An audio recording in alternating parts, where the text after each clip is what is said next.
எனக்கு அன்பான தேவ பிள்ளைகளே, உங்களை யாவருக்கும் இயேசு நாமத்தில் வாழ்த்து வரவேற்கிறேன். இன்றைக்கான வெற்றியின் வார்த்தைக்கு உங்களை அன்புடன் அழைக்கின்றேன்.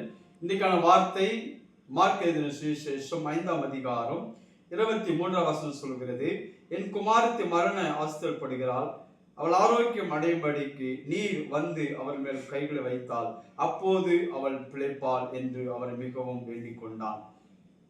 இங்க ஒரு ஜெப தலைவன் தன் மகள் மரண வேதனைப்படுகிறாள். இயேசுவிடத்துல வந்து அவன் வேண்டிக் கொள்கிறான், நீர் வந்து உம்முடைய கரங்களை வைத்தால் அவள் பிழைப்பாள் என்று. இயேசு இந்த வார்த்தையின்படி அவனோடு கூட போக ஆரம்பிக்கிறார்.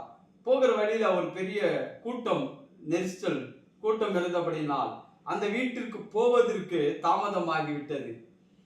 அந்த வேளையில அவனுடைய ஜெப தலைவனுடைய வீட்டிலிருந்து ஆள் வந்து சொல்கிறார்கள். அந்த வசனம்தான் இங்க வாசிக்கிறோம். 36ஆவது வசனம் சொல்கிறது, அவர்கள் சொன்ன வார்த்தைகளை இயேசு கேட்டவுடனே ஜெபாலய தலைவர் நோக்கி, பயப்படாதே, விசுவாசம் உள்ளவனாய் இரு என்று சொல்லி. அப்போ அந்த மகள் இயேசு போருக்கு முன்பாகவே அந்த மகள் இறந்து போய்விட்டால், மரித்து விட்டால், இனியே போதகரை தொந்தரப்படுத்தீர்கள் என்று சொல்கிறார்கள். அப்போதான் இயேசு இந்த ஜெபத்தலை நோக்கி சொல்கிறார், பயப்படாதே, விசுவாசம் உள்ளவனாயிரு.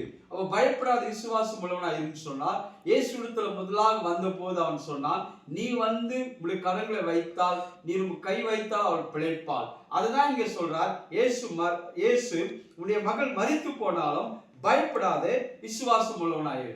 அப்போ விசுவாசம் உள்ளவனாய் இருக்கும் போது மரித்த போன காரியங்கள், மரித்து போயிருந்த சூழ்நிலைகளை கூட இயேசுவால உயிர்ப்பிக்க முடியும். அந்த வார்த்தை தான் சொல்றாரு, பயப்படாதே, விசுவாசம் உள்ளவனாயிரு. இன்றைக்கு உங்களை பார்த்து தேவன் சொல்கிறார், பயப்படாதீர்கள். எதை குறித்து நீங்கள் பயப்படாதீர்கள். மரித்து போன இல்ல மரித்த காரியங்கள் உங்க வாழ்க்கையில் இருந்தாலும் அதை உயிர்ப்பிக்கிற தேவன் இயேசுடைய வார்த்தை உங்களுக்குள் இருக்கும் போது, அந்த விசுவாசம் இருக்கும் போது அவர் உங்களுக்கு அற்புதம் செய்ய வல்லவரா இருக்கிறார். ஆனால் அவர் சொல்கிறார், விசுவாசம் உள்ளவனாயிரு, பயப்படாது. பயப்படாதீர்கள், விசுவாசம் உள்ளவரா நீங்கள் இருங்கள். கர்த்தர் உங்களுக்காக பெரிய காரியம் செய்வார். கர்த்தர் தாம் உங்களை ஆசீர்வதிப்பதாக.